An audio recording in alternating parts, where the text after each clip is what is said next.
Hey there, everyone. Thanks for jumping on. We'll just give everyone a couple of minutes to join us before we get going.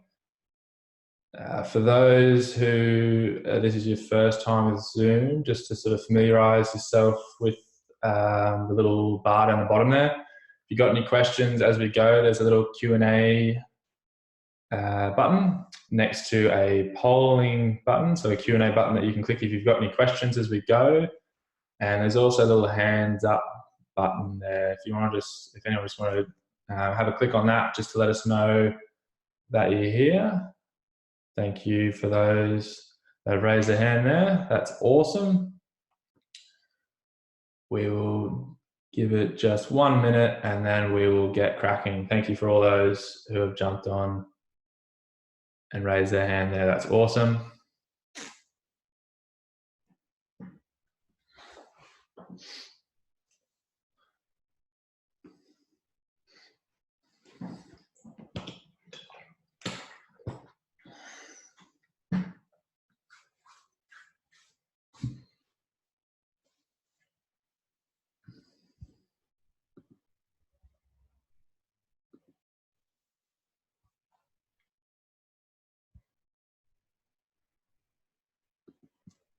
Alrighty, we might get started from there. So again, if anyone's got any questions as we go, pop it in the Q&A. There will be a section at the end where I'll answer anyone's questions. And if I've left any off along the way there, then I will try and wrap them all up at that point there. If I see them as we go, and I'll try and answer them where appropriate. But otherwise, don't be offended. I will still get to you just at the end there.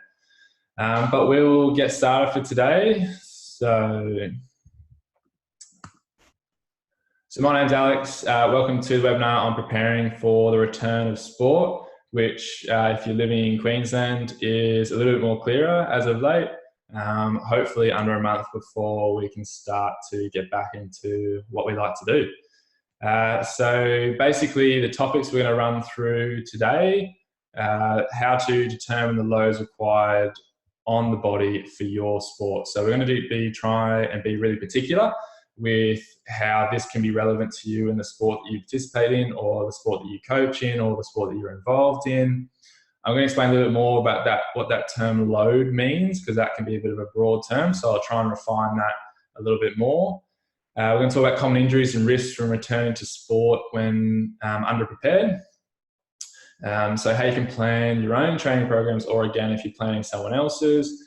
We're going to talk a little bit about overuse injuries, which is something that we will is fairly common when we're going from a period of a decreased or lack of exercise into an area where we're rapidly increasing, which might happen for a few individuals in the next month.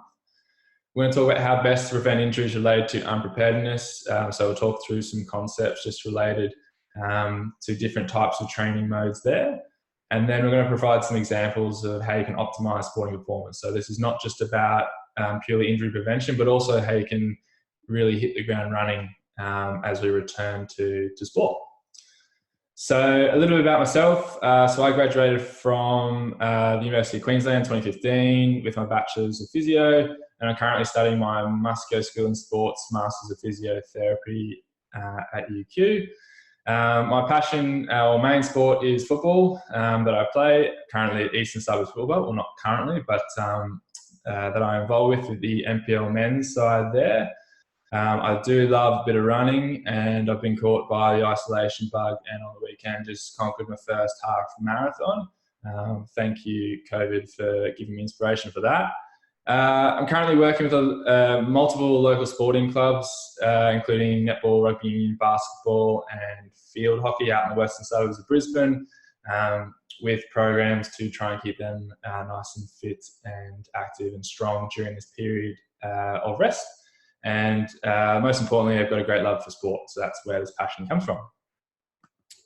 So we're going to talk first about how to determine the loads required on the body for your sport, and particularly two major factors when considering loading. Alrighty. Okay.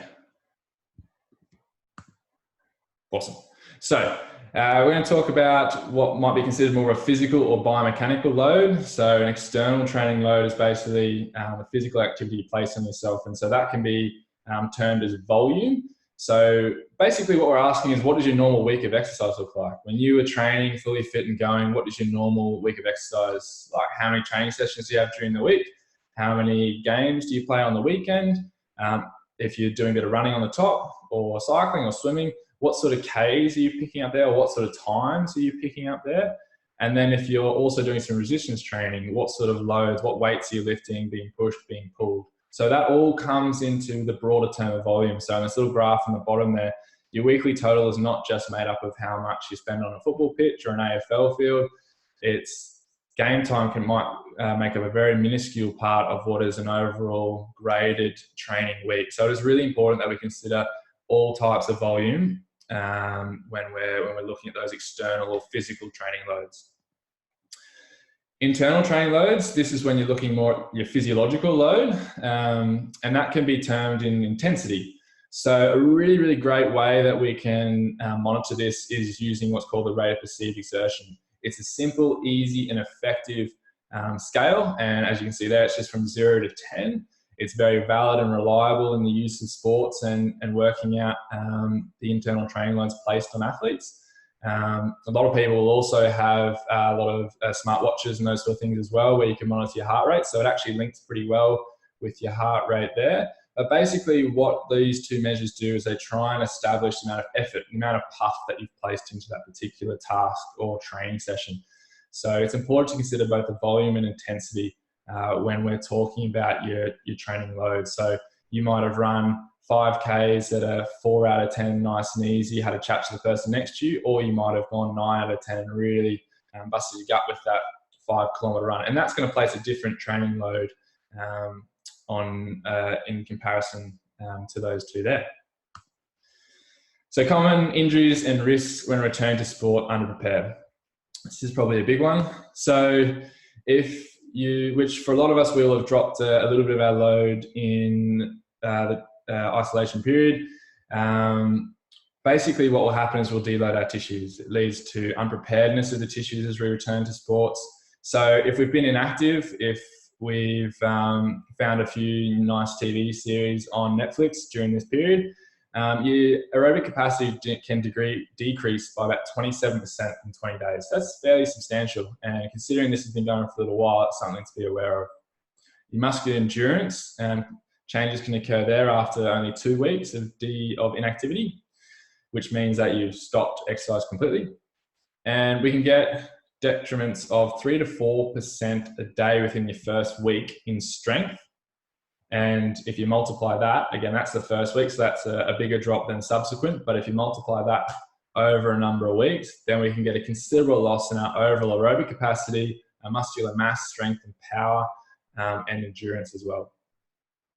If we're detraining, which basically means that we've dropped our overall training level, we're still keeping up some sort of training, but not to the same level we were before. These same losses can occur when the frequency and duration decreases by about 2/3 of your regular training load. So that's not too much, but you'll get some sort of losses there. You'll also get moderate decreases in speed, agility, form, skill, and flexibility. So all sport-specific variables there. Now, the important thing is that this is not something that you should be feared. It's just an awareness so that you can train smarter as you build back into your normal activity there. You can prevent this and you can turn it around. And a nice little note just to finish on there is strength training can be gained in approximately 6 weeks. So although it goes one way, you can certainly adapt and go the other way as well. All right, so just on that, we're going to talk about a little bit about overuse injuries because they're big ones to consider as we start to really ramp up our training loads, getting back into sport. So the most common reason we see overuse injuries is because exactly that, there is a spike in load. A gentleman by the name Tim Gabbett in 2016 came up with this little formula. It's called the acute to chronic workload ratio, and I'll give you a bit of an explanation what that's all about. So basically, if we were just to specifically talk about running, and let's say you ran 10 Ks a week, 4 straight weeks, your chronic load over those 4 weeks is 10 kilometers per week. Your acute load is how much you're going to run in the next week or the week just gone. So that is your acute or your most recent load.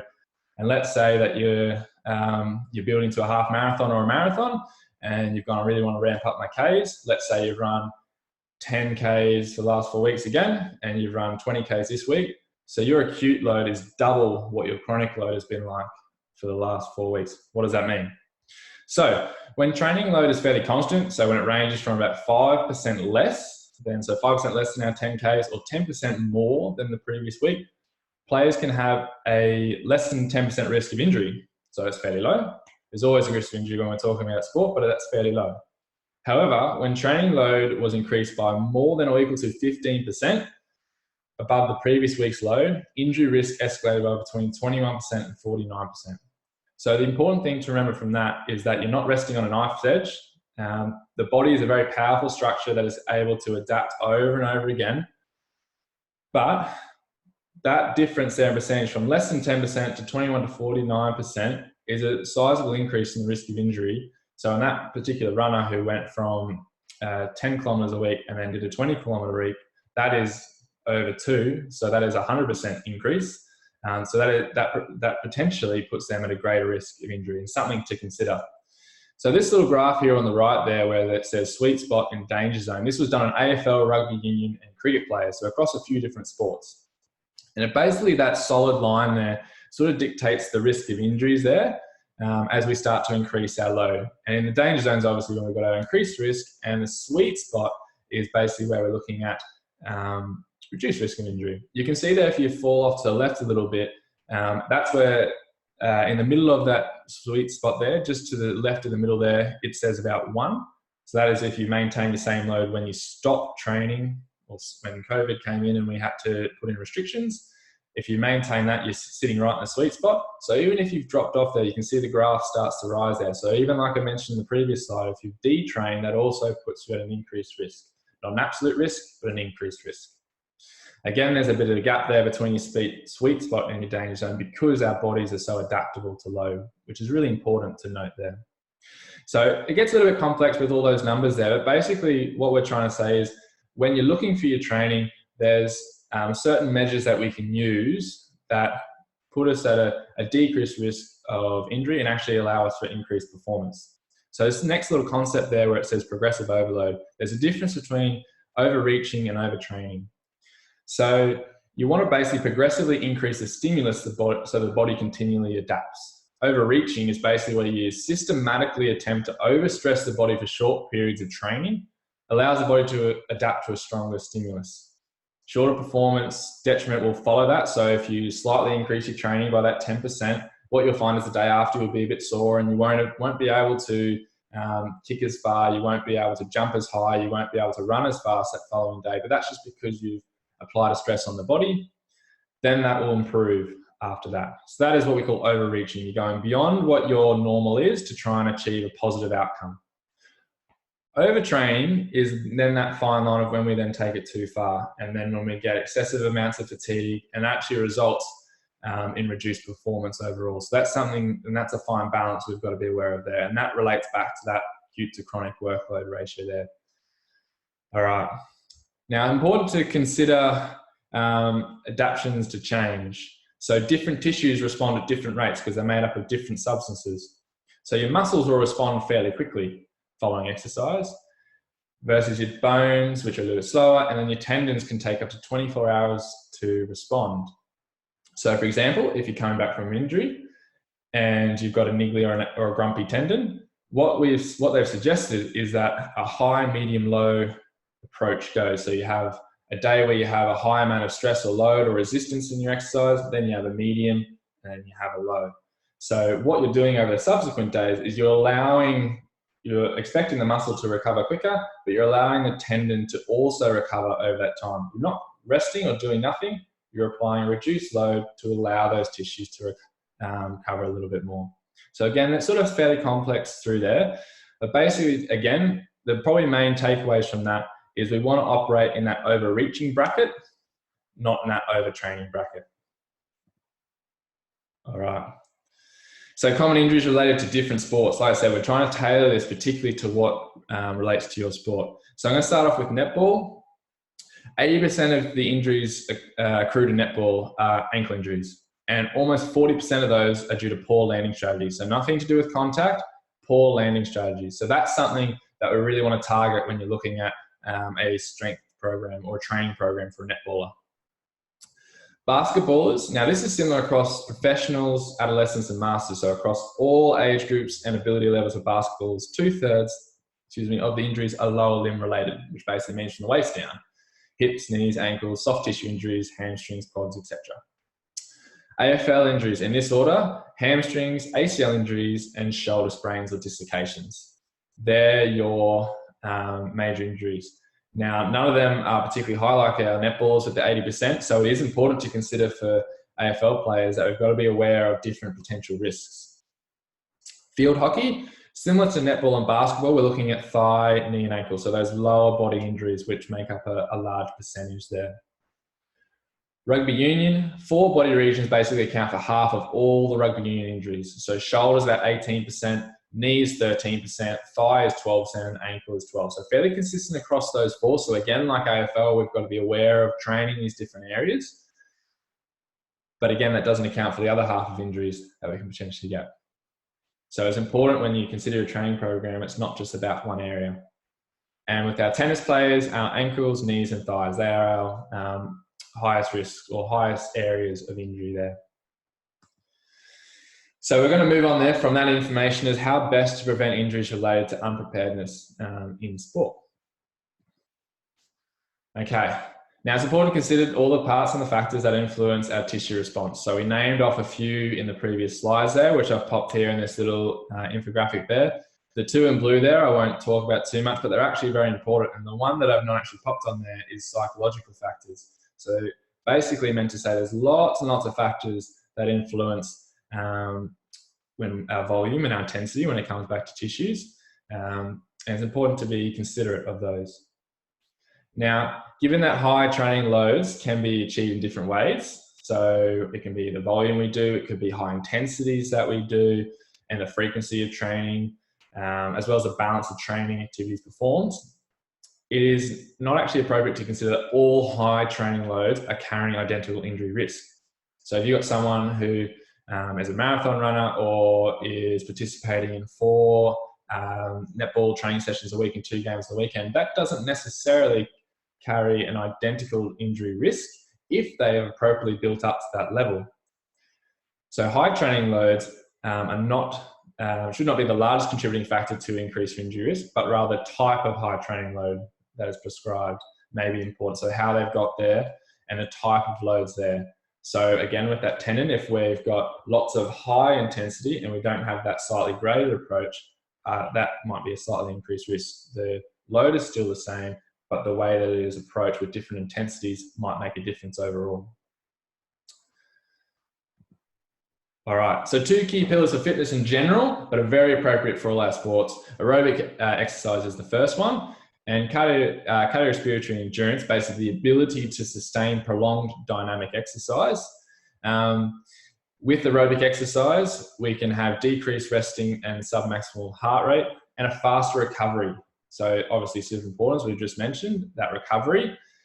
So it is important, your aerobic exercise across a number of sports, because it's so applicable, because we're playing over a long period of time, which works outside your anaerobic system, where you start to have oxygen in your aerobic system. But if you improve your aerobic exercise, then potentially you can get faster recovery. It has metabolic effects as well, so decreased lactate production, increased lactate clearance, which allows for higher intensity without lactate accumulation, which basically means you're getting less buildup of lactic acid, and you can perform at higher intensities for longer without that accumulation, and decrease rest before you can go at it again. From a muscle point of view, you can change your more fatigable fibers into less fatigable fibers. So again, increases obviously the endurance of your muscle tissue. From a respiratory point of view, your VO2 max, which is basically the maximum rate of oxygen consumption measured during incremental exercise, which is exercise of increased intensity, your endurance training can increase 15 to 20% after 20 weeks. So yes, that is a fair whack of time. That's also something to be aware of, that you're not going to get these improvements straight away, but 15 to 20% is massive. And if you look at those other factors of improvements there, there's a lot to be gained in improving aerobic exercise across a number of sports there. And that's just in a general point of view. Strength training is a big one. So after injury, rehabilitation is directed mostly at the injured tissue, but specific rehabilitation may result in synergists or unrelated regions being underloaded. So I mentioned this before. If it's an ankle injury and we're off for the first couple of weeks resting our ankle, then this will reduce the load of other tissues. So it might be my hamstring on my right side if it's my left ankle injury, or might be my upper body strength. So it's really important that when we're looking at strength training, that we're not forgetting about other areas, and you still have the capacity to work those areas even at points during injury or during rest. So basically it sort of works on this use it or lose it phenomenon. So when we're looking at strength training, one of the biggest training programs that was implemented has been by FIFA, or the Football Federation, the International Football Federation, which is basically comprises the aerobic exercise that we considered before and the strength exercises as well. And it has been shown that it can reduce injuries by up to 50% in footballers. Now that can be even increased even further by another 20% if you go through this program before and after training. So initially the FIFA was implemented as a warm-up program, but it has been shown since that because of its strength benefits and its aerobic exercise benefits with the running incorporated in it, that it can be very, very beneficial from an injury prevention point of view and a strength point of view as well. So the query with the FIFA program is that it's very long. So again, as we work through this little presentation, I'm going to show you how you can specifically take bits relevant to your sport and make the most of those.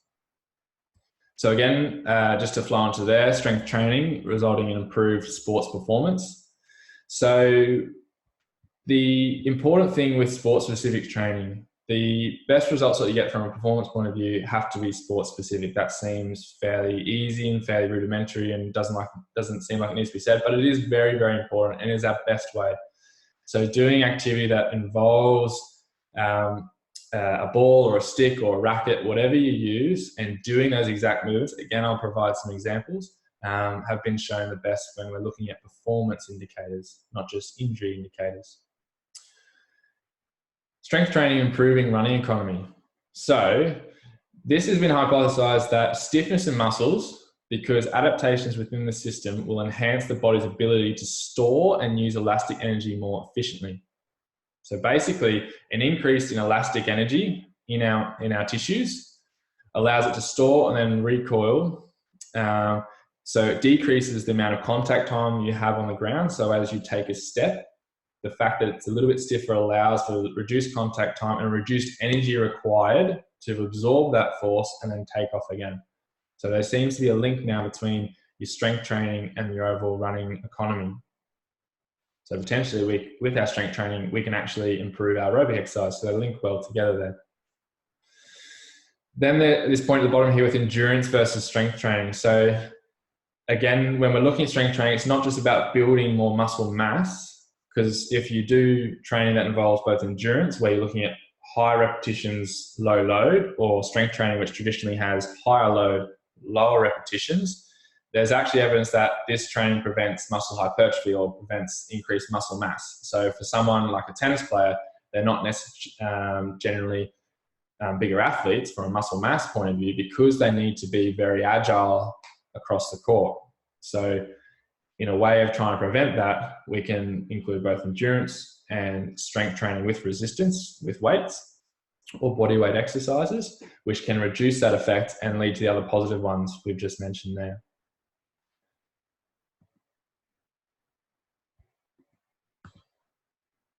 Okay, so we're going to go on to the next point, optimizing sporting performance. Okay, so I mentioned those sport-specific drills. So in these little examples here, on the left here, we've got basketballer, Michael Jordan, doing a vertical leap there. So if you're training for basketball, obviously you need to be, if you're a vertical jumper, you need to be training your vertical jumps. So looking at things like squat jumps that Kelly's doing in the bottom left there. So it's automatically applicable to your sport.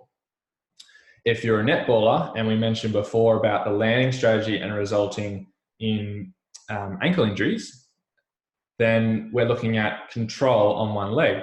So again, we've got the vertical leap, but at the bottom there, as I'm trying to demonstrate there, I'm about to land on my left leg. So I might do a double leg jump into a single leg land to work on my control and my landing strategy on that singular leg.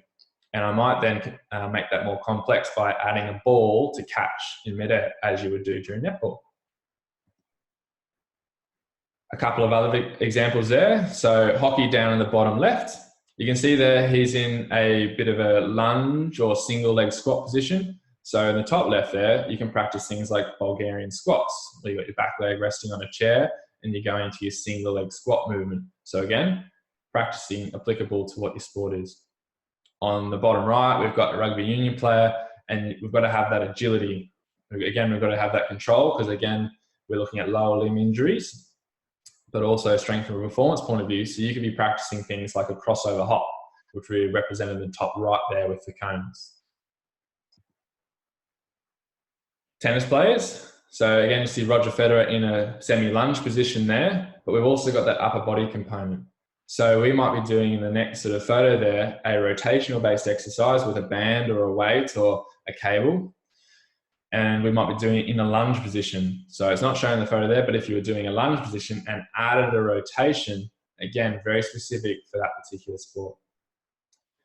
I mentioned hamstring injuries. There's a large part of the injuries related to AFL, and particularly with that, because we've got to bend over and pick up the ball. So it lengthens our hamstring.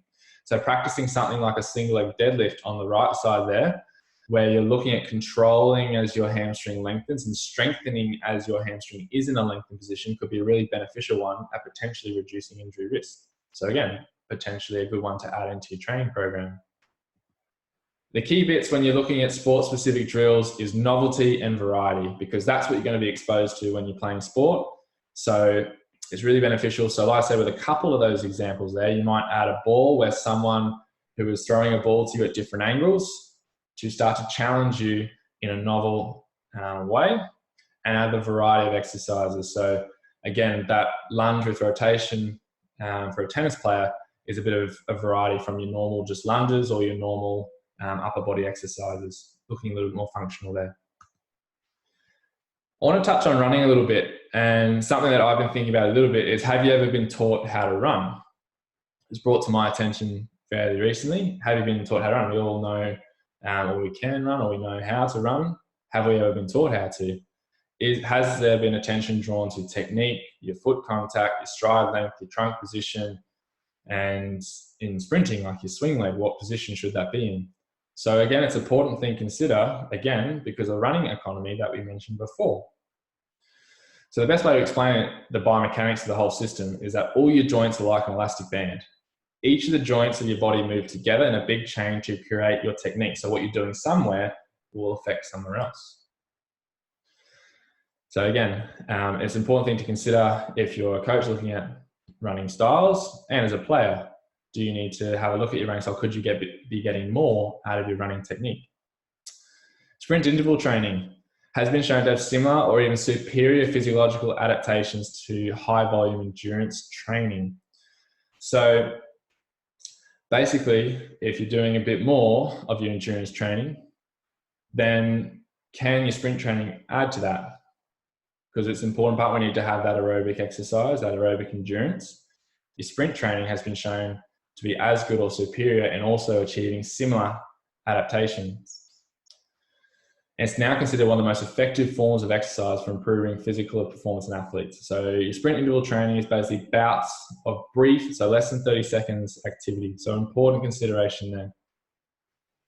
And the benefit of sprint interval training is it's time efficient. It doesn't take you as long to do it, and you work particularly hard. And it's that balance between a longer aerobic activity, which you do at decreased intensity, versus a smaller load of sprint interval training where you cover less Ks, but you have increased intensity.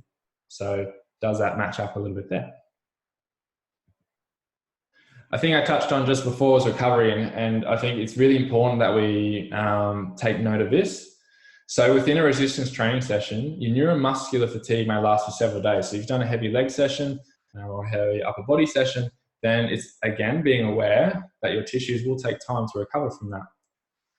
So for example, if you're doing a single leg resistance training, it can impair your endurance performance, that movement economy that we mentioned, time to exhaustion for 24 to 72 hours. So it comes back to that concept of high low, medium to low low, not only from an injury prevention point of view, but also a performance point of view. There's also a consideration of different types of exercise. So looking at cycling and swimming versus running. So when you're cycling and swimming, there's less ground reaction force. So there's less load placed through the tissues compared to your running. So maybe a cross-training session like cycling and swimming might be beneficial. Again, endurance training session recovery from neuromuscular fatigue within about 60 to 90 minutes. And again, you can monitor your fatigue using your heart rate if you've got the watch, or using that rate of perceived exertion, that really simple scale of 0 to 10, where's your rate? And if you log that, and then you might find a bit of a trend with your training sessions.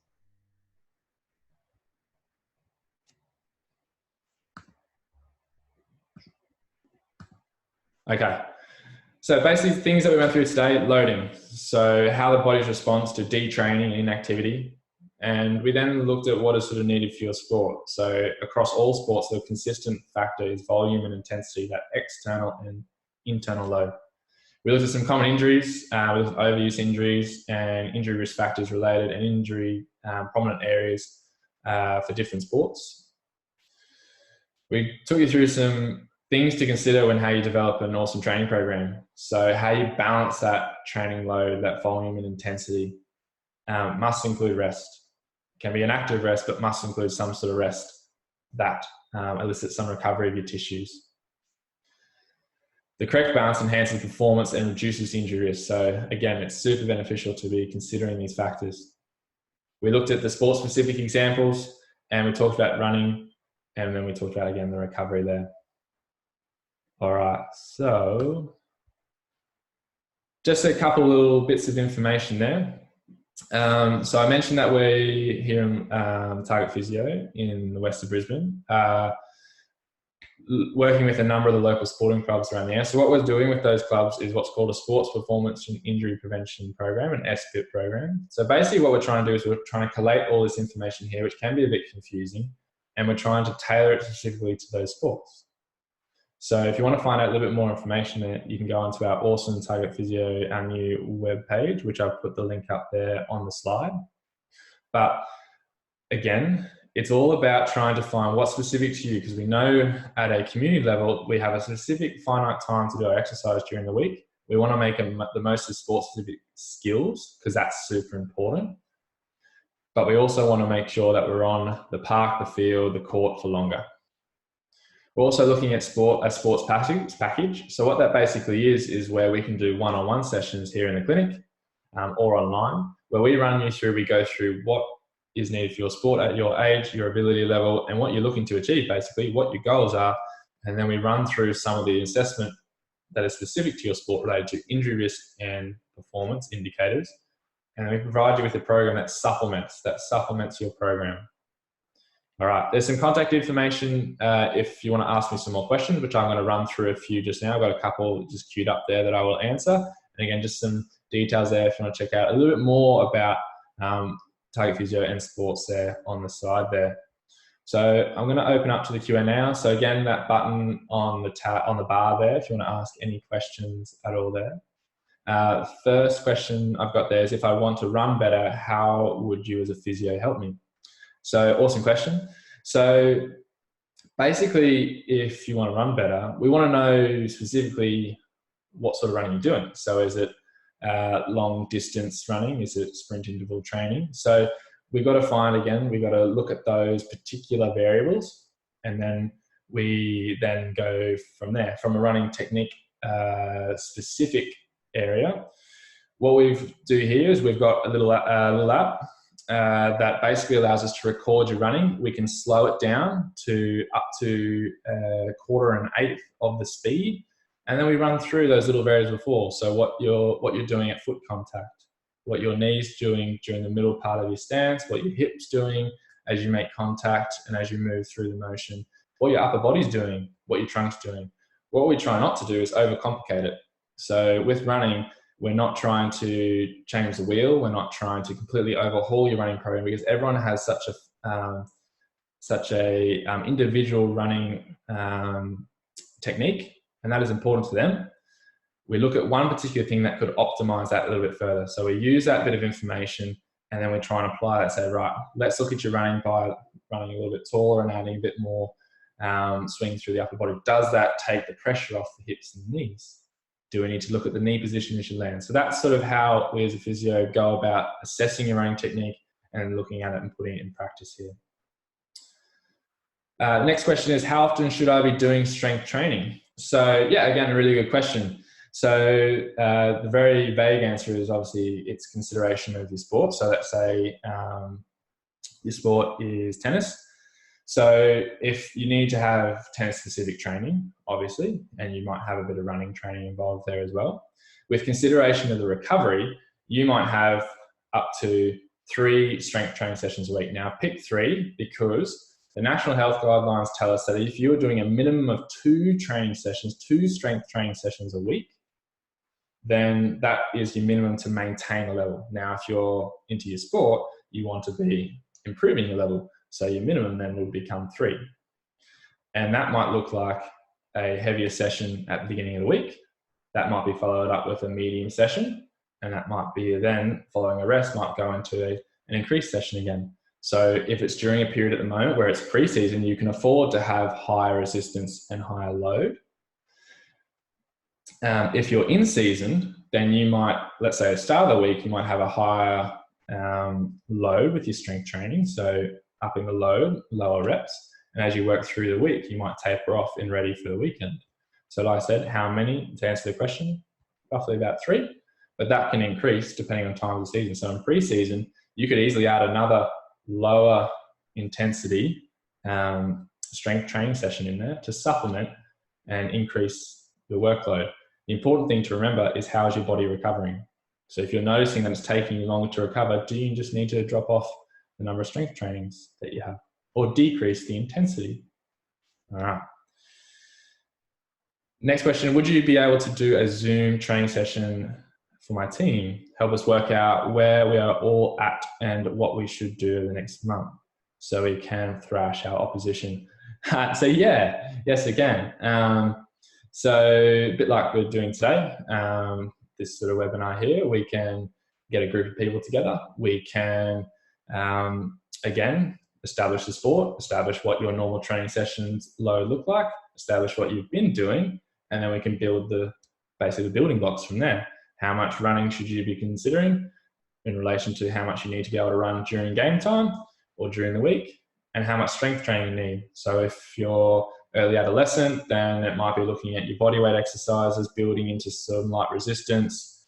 Then if you're into your late teens, early 20s, then we're looking at increasing resistance there. So yes, you can definitely thrash your opposition by getting a really tailored program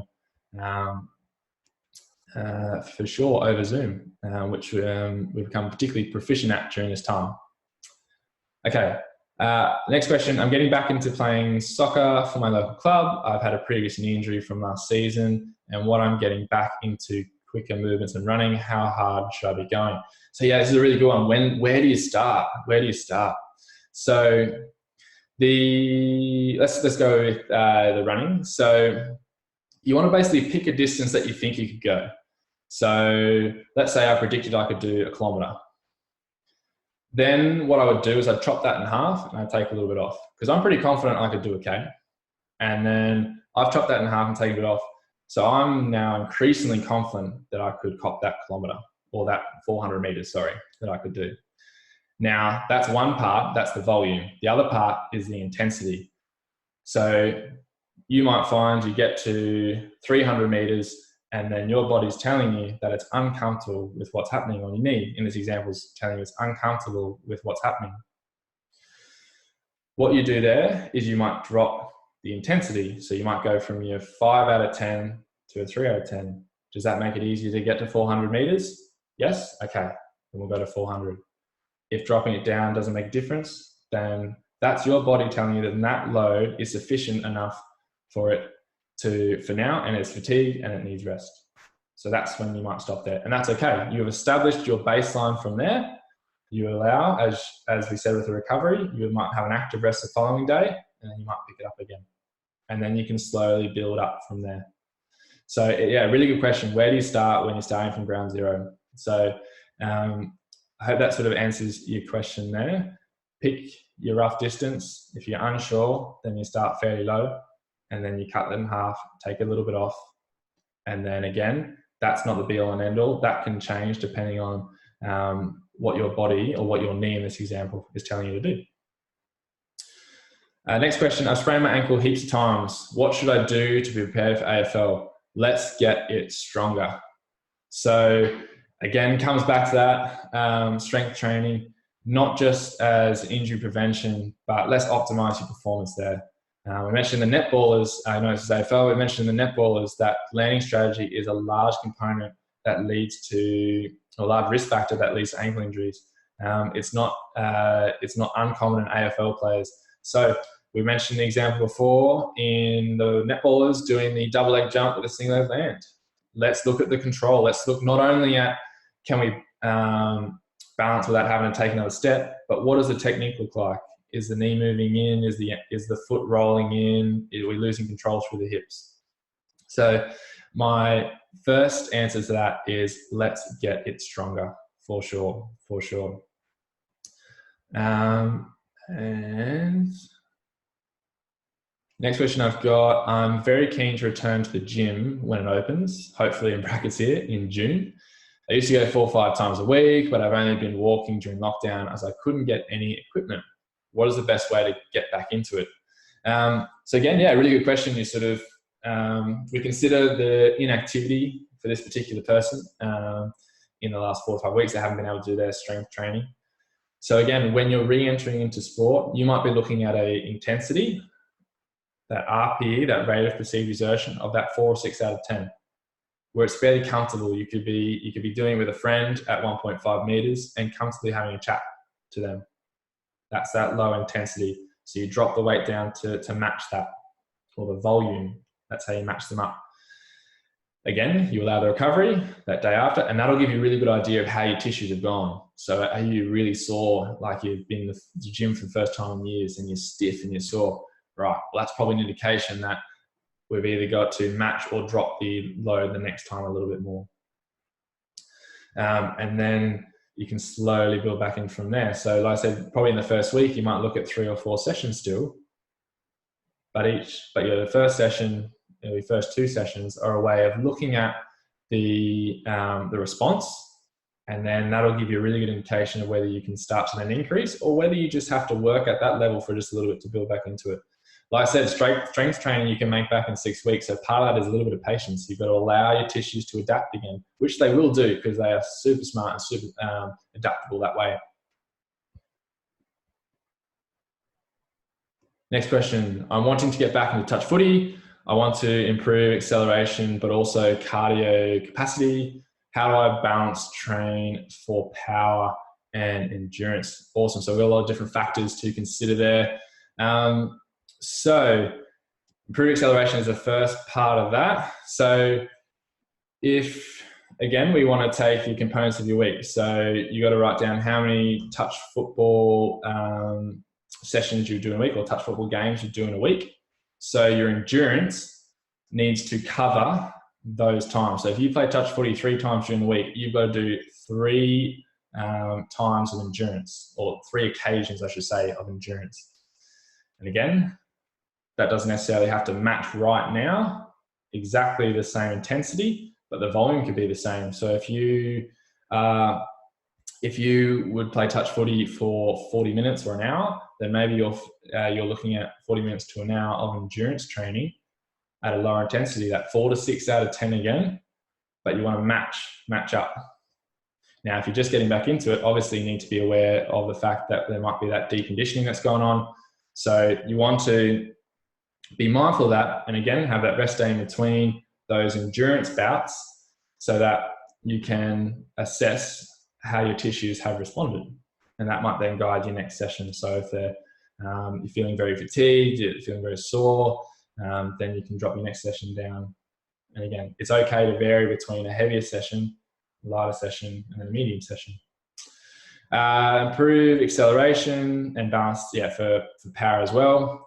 So if you had let's say you're on your Monday, you did your power session. So for touch footy, you've got to be agile. We're looking more at those horizontal movements. So we might be looking at jumping lunges. We might be looking at horizontal jumps. Again, there needs to be that control on landing. So that 2-foot jump, single leg land. All those sort of exercises would be really, really good to include in your acceleration, and the sprint interval training that I mentioned as well. So bouts of activity at 30 seconds or less would be awesome to do. So let's say you do that on the Monday. That's your heavy session, sprint interval training, lots of power exercise. On the Tuesday, during your active rest, that could be where your lighter endurance session is placed. It's your recovery session. It still covers your length of time that you would normally be playing touch footy, but you're allowing your tissues to recover from the previous day, but you're also getting that external load into your tissues at the same time. Then you might have a day off after that, or a rest day. Let's say that's Wednesday. Then you have Thursday. Then you can pop in another one of your endurance, but then you might increase the intensity from there and have more a moderate to high intensity endurance sessions. So you're getting your RP up to that 6, 7, 8, dependent on how you responded from the first session. And again, the next day, you would allow your tissues to recover. You might look at a strength component. So we mentioned endurance in there. If you look at your strength training as a way of improving your endurance, but you're not going as heavy as you did on Monday, on the Friday, I think we are now, you are still doing strength training, so you're dropping it down. And then come on Saturday, you can then go for another heavier power session again, which might involve your higher loads or your plyometric jumping style exercises, hopping style exercises with a touch footy, remember sport specific, and your sprint interval training, because you allowed your tissues the appropriate rest, and then Sunday you chill out. You go for, again, your easy jog, and that makes up your three touch footy training sessions during that week. Next question, how long can you maintain peak fitness for? Should you be at peak fitness prior to starting competition? That's awesome, really, really good question. I suppose we hear about a lot from a professional point of view about peaking too early in the season or that sort of thing there. Yeah, so what I would say is, let's say you're building for June 12, and your sport kicks off after that. You can start training, et cetera, and then the first game is, let's say it's the next weekend or the weekend after. So you are building your fitness to then. You've got 3-4 weeks to do it. You are gradually building up week by week. As you enter that first week, you might taper off that first week, because you know you're going to get an injection of your sport-specific training that wasn't already there. So you might have your 2 footy trainings in that week that weren't already there.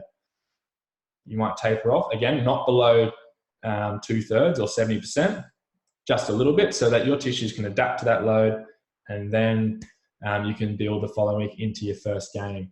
So there's actually there's no, I guess, length of time that you can hold peak fitness for. If you've got that high chronic load, then you can keep going.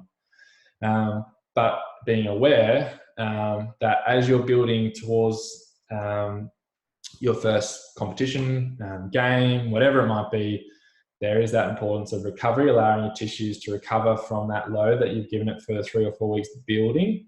Not by much, but just that little bit of a taper, and then you can build into your sport from there. So yeah, again, really, really good question, and important to be aware of the competition. So an example I guess I can give from that is if you hit mid-season and there's cup games or there's makeup games, and you've got multiple games in a short space of time, that might be where you'd be dropping off your training load to allow for that and to get through that particular period. The next question, I did my ACL last season. What should I do to make sure I'm ready for the paddock? I feel road running fit already. Awesome. So you've got one component locked down there. You've got your road running, potentially your aerobic capacity is going along pretty well. How's your muscular strength? So you want to know for an ACL, particularly your quads, hammies, glutes, calves. Is your injured side as good as your non-injured side? Have you tested that? That's the first bit, the strength training. And is your non-injured side up to scratch? So by that I mean, I mentioned before, when you do your ankle injury, and if you're taking a period of rest, then you're going to lose strength in other areas too, because they're not getting the same stimulus that they previously were getting. So is your level and your good side up to where it should be? Because you might think, yeah, they're the same, but is your good side where it should be? And is it giving you a bit of a false sort of positive that you need to be a bit higher than what you are? So strength training, first thing to complement your road running there. Power. So you might be looking at your sprint training, and your vertical leap. You might be looking at your horizontal jump, your horizontal hop. So again, when you're doing your hop, is it equal to the other side, and is your other side where it needs to be? And again, that might link well into with your strength. So we need your muscular power, we need your muscular strength. Yeah, the aerobic stuff, potentially we've got under wraps, and we've got to match that up to be completely sure with what you need to be able to do. And then obviously there's that sprint interval stuff that we mentioned before, the sprint training and the anaerobic capacity that we mentioned before. And then the last thing with that is road specific. We can run in a straight line, we can run on a road, but have we considered, or sport specific, the agility side of things, to be able to decelerate and take off again? So all things that we would run through in a bit of a checklist to make sure that you were ready to get back on the paddock again after your ACL injury.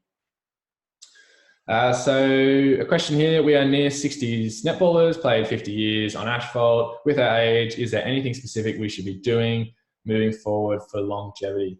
Keep moving. That is the simple and best way. Continue to move. It is awesome that you have been playing for that length of time. A common misconception out there is that by doing that, that is detrimental to your overall movement. I'll put this to you. If you had stopped 20 years ago, would you have the same level of movement now if you kept going compared to if you stopped 20 years ago? So anything specific? Yes. So again, that complement of aerobic exercise and that strength training. Something we do as we start to get a little bit older, we start to get potentially on into, I'll be very careful in calling it social sport, because I've played social sport and it's not very social all the time. When we're doing that sport that's maybe not as competitive, and from that point of view, I mean that you're not training as many times as you used to. You're just rocking up on the day, short warm up, and then you play. So that's okay, but you're missing all the other components during the week. Are you playing netball once a week and then nothing else happens before next Tuesday before you play again? So what else is considered in your training session? That's a really, really good question. Bit of strength training, bit of aerobic training. That is how you sort of keep longevity. The fact that you're moving and doing netball is awesome. These extra things can help lift you and hopefully turn that 50 years into 60, 70 years. That would be awesome. I think, yeah, for players who haven't been preparing for competition through COVID, would you recommend delaying when they start their games until their load is adequate? It's a really, really good question. Really good question. So very player dependent. Very player dependent. It's potentially depending on the age of the person. We know that as kids, if they're very bouncy, they can improve very, very quickly. And it's all dependent on both what you can see from a physical capacity, so what their training load has looked like, and then how they perform during training. And then again, in your first week, you might monitor after training on Tuesday, you might monitor their rate of perceived exertion, and someone said 8 or 9, and then on Thursday they've said 9 or 10. That person, in relation to your training, so let's say you did an easy session on Tuesday, they build everyone back into it, welcome back, and then on Thursday you ramped up a little bit. This person's registering an 8 out of 10 and a 9 or 10 out of 10 on Thursday. So what your intended intensity, which everyone else is representing as a 5 or 6, for this person is looking at 8 or 9. So at that person, you would just prick your ears just to be aware that this person might be at a slightly increased risk of injury, because based on what their previous training load is and how they've responded to their current training load, it looks like a big spike. Now that becomes fairly careful in discussion with the player, obviously, because they've been locked down for 8 to 10 weeks in COVID and they desperately want to play. So that might be when you look at the amount of game time they have on the weekend. So yeah, that is a very, very good question. And it's all again about that load. What have they been doing? How do they respond to, if you're the coach, the training sessions they've been? The thing I would say is, if you're not going to play them or you're going to reduce their load, what are they doing to make up that they miss out on the other players are getting? So let's say they do Tuesday, Thursday, and the rest of the team plays on the weekend, and they come off the bench, or they don't play on that first weekend. Probably better that they do play. How are they making up that gap the other players are doing? Are they getting on the spin bike, or are they doing a bit of an extra strength session, or are they doing a little bit more aerobic activity to make up that load? Because if they don't do it that week, then potentially they won't be ready the next week either. So again, it might be a case of, well, maybe they're not doing it and at the same level of intensity. You might, let's say they play 20 minutes of a football match, and then they've got of the 90 minutes, and the other players play 90. They potentially need to do 70 more minutes of exercise at a lower intensity compared to what the game time was, to build up their chronic load. So to answer the question, yes, probably would play them. But again, being mindful of those particular factors there. All right. I think that is all the questions we have got. I'll give just anyone a bit more chance. Hopefully I've answered any questions there. If you just want to pop any more in. So yeah, thank you for everyone who's still on so far. If you've got any questions after it, this has gone live on Facebook, which a couple have posted their questions on. You can always pop questions on afterwards and that we will try and get you a later date. My email's on the slide there that you can flick your questions to, and I'll try and answer them there, or check out our website as well. But thank you everyone for joining on. I'm going to pop off unless there's any questions. Nope. That is awesome. Thank you for those joining. Yeah, enjoy the rest of your week and enjoy getting back into sport in hopefully, fingers crossed, not too long.